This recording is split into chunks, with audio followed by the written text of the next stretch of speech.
अंधजन मंडळाचे शंकरसेठ साबळे नेत्र रुग्णालय प्रकल्प HV Desai I institute Pune सहाय्यता शंकरा आय फाउंडेशन।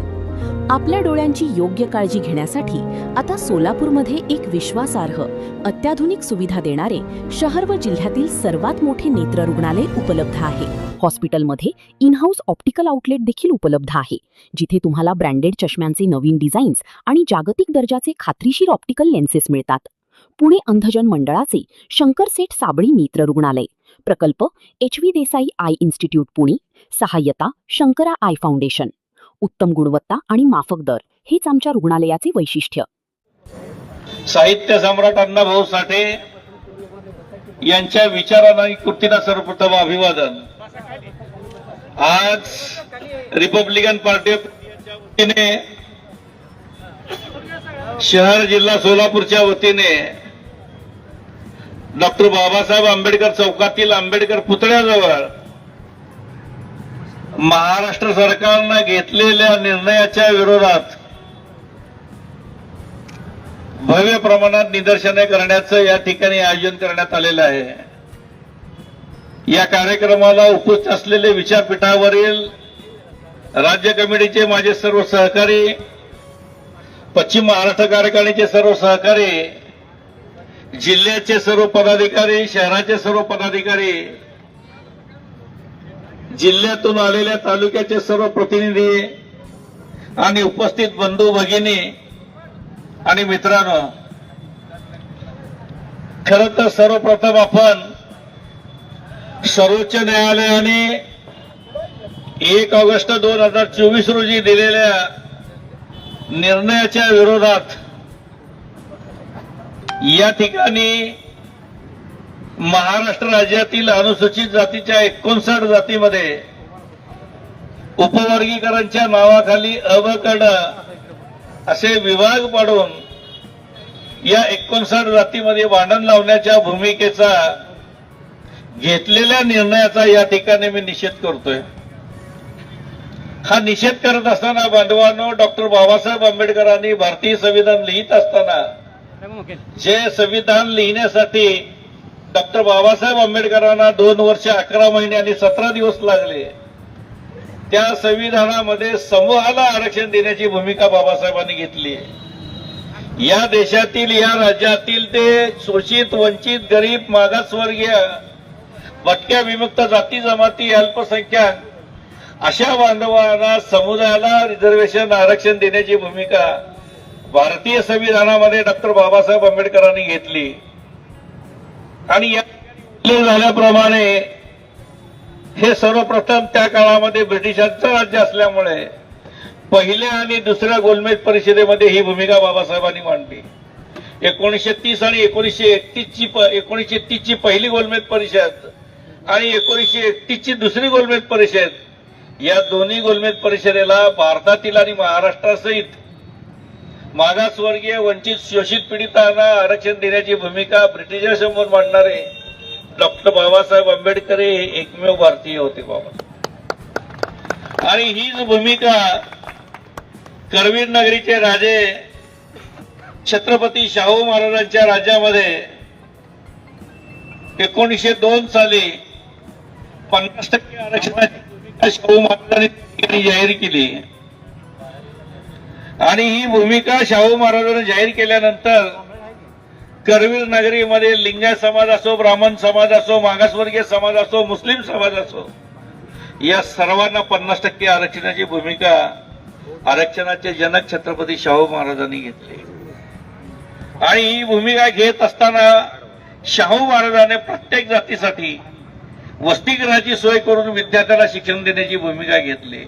आणि हीच शाहू महाराजांची परंपरा, त्यांची भूमिका, त्यांची विचारधारा भारतीय राज्यघटनेचे शिल्पकार, आपल्या सर्वांचे दैवत, भारतरत्न, विश्वरत्न डॉक्टर बाबासाहेब आंबेडकर यांनी भारतीय संविधान लिहित असताना आपले गुरु महात्मा फुले यांच्यासाठी संविधानाच्या 346 कलमामध्ये जो 346 कलम सांगते संविधानामधलं की या देशातील, या राज्यातील ओबीसी समाजांना आरक्षण देण्याची भूमिका बाबासाहेबांनी त्या ठिकाणी मांडली।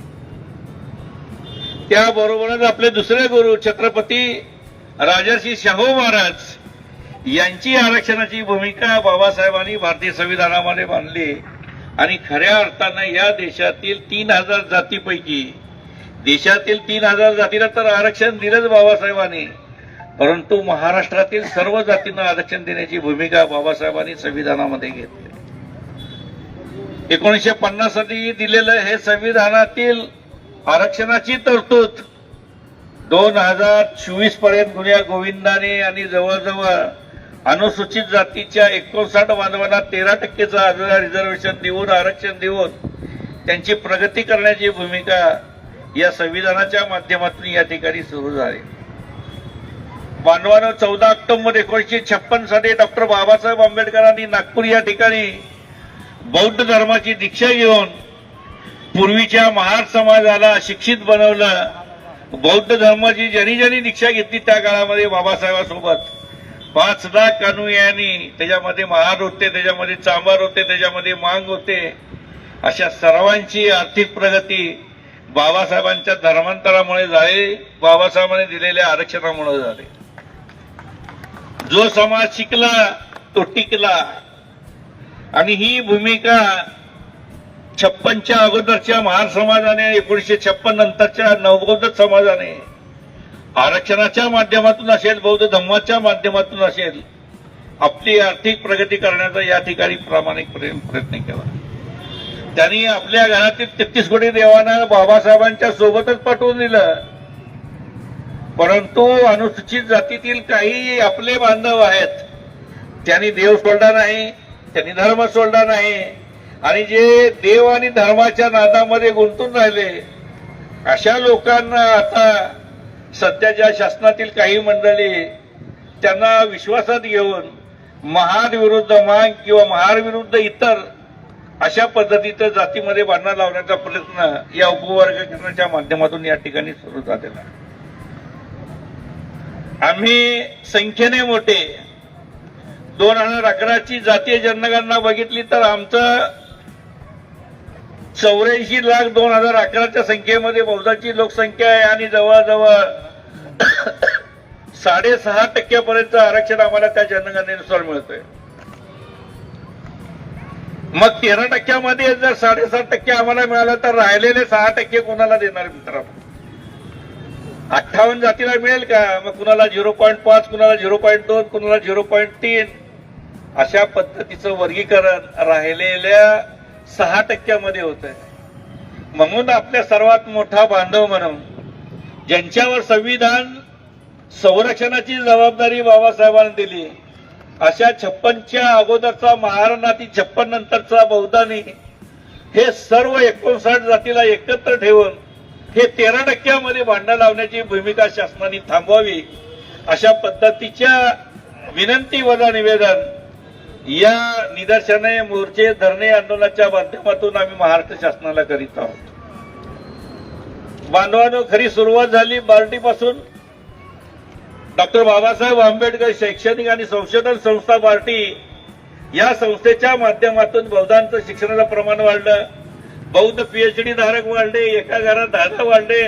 हे महाराष्ट्राच्या माजी उपमुख्यमंत्र्यालाही सहन झालं नाही आणि मग सर्व सवलती, सर्व फायदा बार्टीच्या माध्यमातून मागासवर्गीयामध्ये फक्त बौद्ध घेतात अशा पद्धतीच्या अफवा इंदिरा आसवरे नावाच्या मातंग केली आणि त्याला सपोर्ट म्हणून त्यावेळेस बार्टीचे जे संचालक होते सुनील वारे या दोघांनी मिळून खऱ्या अर्थानं बार्टीचा सत्यानाश करण्याची भूमिका या ठिकाणी घेतली.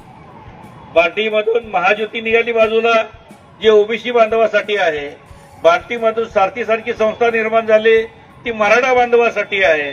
आणि बार्टीमधून आता अण्णाभाऊ साठेंच्या नावाखाली निघालेली आरती संस्था ही मातंग एससी मधून त्याला फोडण्याची भूमिका या 2 अधिकाऱ्यांनी या ठिकाणी घेतली आणि हे दोन्ही अधिकारी संघाचे अधिकारी असल्याचं या ठिकाणी आविर्भावामध्ये त्यांनी या बार्टीचा सत्यानाश केला, मागासवर्गीय भांडण लावण्याची भूमिका घेतली. आणि ही या बार्टीचा चुकीचा अहवाल माजी न्यायमूर्ती अनंत ब्रदर यांच्या अध्यक्षतेखाली समिती नेमली की समितीमध्ये सदस्य कोण आहे हेच कुणाला माहिती नाही महाराष्ट्रामध्ये.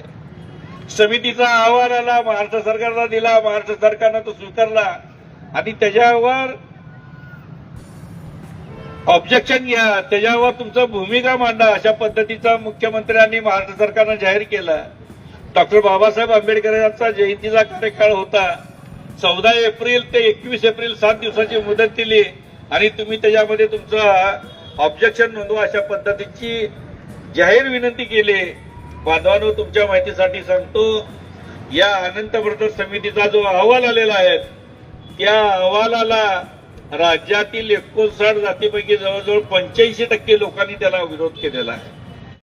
ताज्या बातम्यांसह ठळक घडामोडी पाहण्यासाठी आजच डीडी दर्पण न्यूजला लाईक करा, शेअर करा व सबस्क्राईब करायला विसरू नका.